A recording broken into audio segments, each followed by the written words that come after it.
Shalom, selamat pagi saudara-saudara yang dikasihi di dalam Tuhan Yesus Kristus. Kita berjumpa lagi dalam program Renungan Harian Toraya, edisi Selasa 30 Juli 2024. Saudara-saudara, sebelum membaca dan merenungkan bagian pembacaan hari ini, mari kita memohon hikmat dan pertolongan Tuhan. Bapa kami dalam kerajaan surga, sungguh ajaib setiap cinta kasih-Mu yang menopang hidup kami. Saat ini kami rindu mendengar firman-Mu, biarlah firman-Mu menopang kami untuk terus menjalani kehidupan dalam kasih-Mu. Sehingga ketika kami menyatakan hidup bertemu satu dengan yang lain, kami menyatakan itu sebagai perjumpaan di dalam Kristus. Terpujilah kekal Engkau Bapa, di dalam anugerah-Mu kami berdoa. Amin. Kitab Roma pasal 15 ayat 22 sampai 33. Harapan Paulus untuk datang ke Roma. Itulah sebabnya aku selalu terhalang untuk mengunjungi kamu. Tetapi sekarang karena aku tidak lagi mempunyai tempat kerja di daerah ini, dan karena aku telah beberapa tahun lamanya ingin mengunjungi kamu, aku harap dalam perjalananku ke Spanyol, aku dapat singgah di tempatmu dan bertemu dengan kamu, sehingga kamu dapat mengantarkan aku ke sana setelah aku seketika menikmati pertemuan dengan kamu. Tetapi sekarang aku sedang dalam perjalanan ke Yerusalem untuk mengantarkan bantuan kepada orang-orang kudus. Sebab Makedonia dan Akaya telah mengambil keputusan untuk menyumbangkan sesuatu kepada orang-orang miskin di antara orang-orang kudus di Yerusalem. Keputusan itu memang telah mereka ambil, tetapi itu adalah kewajiban mereka.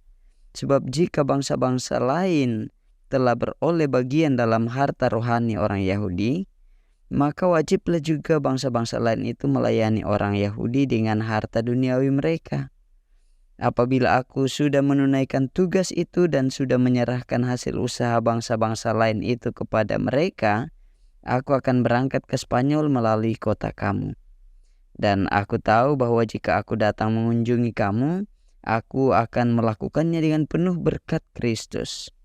Tetapi demi Kristus Tuhan kita dan demi kasih Roh, aku menasihatkan kamu, saudara-saudara, untuk bergumul bersama-sama dengan aku dalam doa kepada Allah untuk aku, supaya aku terpelihara dari orang-orang yang tidak taat di Yudea, dan supaya pelayananku untuk Yerusalem disambut dengan baik oleh orang-orang kudus di sana, agar aku yang dengan sukacita datang kepadamu oleh kehendak Allah beroleh kesegaran bersama-sama dengan kamu. Allah sumber damai sejahtera menyertai kamu sekalian. Amin. Tema kita hari ini, menikmati perjumpaan dalam Kristus. Ungkarimani kasih tamuan lan puang. Banyak yang mengatakan bahwa pertemuan dengan tiap orang harus efektif. Tidak sedikit orang merasa dirugikan untuk berbicara, apalagi berkumpul dengan orang yang dianggapnya tidak memberikan kontribusi. Dalam hal ini, tidak ada peningkatan iman. Tindakan ini sering juga terjadi secara khusus dalam kehidupan orang percaya atau orang Kristen. Ada pula yang mengatakan bahwa lebih baik bertemu dengan teman seiman daripada membuang waktu bertemu dengan orang yang abai pada firman. Mungkin saja ini salah satu bentuk kemalasan spiritual yang mengurung kita dalam persekutuan yang nyaman. Saudara-saudara, dalam perjalanannya, Paulus sangat ingin bertemu dengan umat Tuhan di Roma. Namun ia hanya bisa singgah dan menikmati pertemuan dengan orang di sana pada saat jemaat mengantarnya ke Spanyol. Ia juga sangat menekankan bahwa ketika mereka bertemu, ia akan melakukannya dengan penuh berkat Kristus. Paulus juga meminta untuk tetap didoakan di dalam pelayanannya untuk Yerusalem. Ini memperlihatkan bahwa pertemuan mereka sebenarnya adalah wujud perjumpaan dalam Kristus. Baik dengan orang-orang yang jarang terlibat bahkan tidak pernah sama sekali terlibat dalam pelayanan, mestinya terjalin perjumpaan di dalam Tuhan. Meskipun waktu pertemuan kita dengan orang lain, saudara-saudara, begitu singkat, tetapi jika itu memperlihatkan kehadiran Kristus, maka nikmatilah itu seperti Paulus dan jemaat yang ada di Roma. Maka dari itu, saudara-saudara yang kekasih dalam Kristus, jadikanlah setiap pertemuan kita itu sebagai perjumpaan dengan Kristus, sehingga pertemuan itu dapat membawa makna baik bagi kita maupun orang yang berjumpa dengan kita.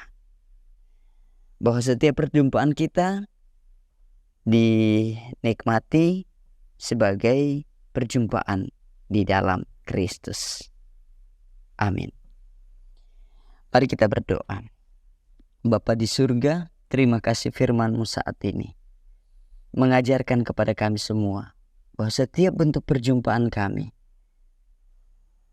menyatakan kehadiran Kristus, sehingga yang ada adalah sukacita, yang ada adalah damai sejahtera, yang ada adalah pemuliaan bagi Tuhan. Tuhan memberkati kehidupan jemaat-Mu, peran mereka sebagai orang tua, sebagai anak, saudara bersaudara, setiap bentuk aktivitas mereka, tugas tanggung jawab mereka yang dalam pertumbuhan, pendidikan, dalam pekerjaan, dalam rumah tangga, Tuhan terus memberkati. Kami berdoa ya Tuhan untuk persekutuan kami. Berkati setiap hamba-hamba-Mu yang memberitakan firman.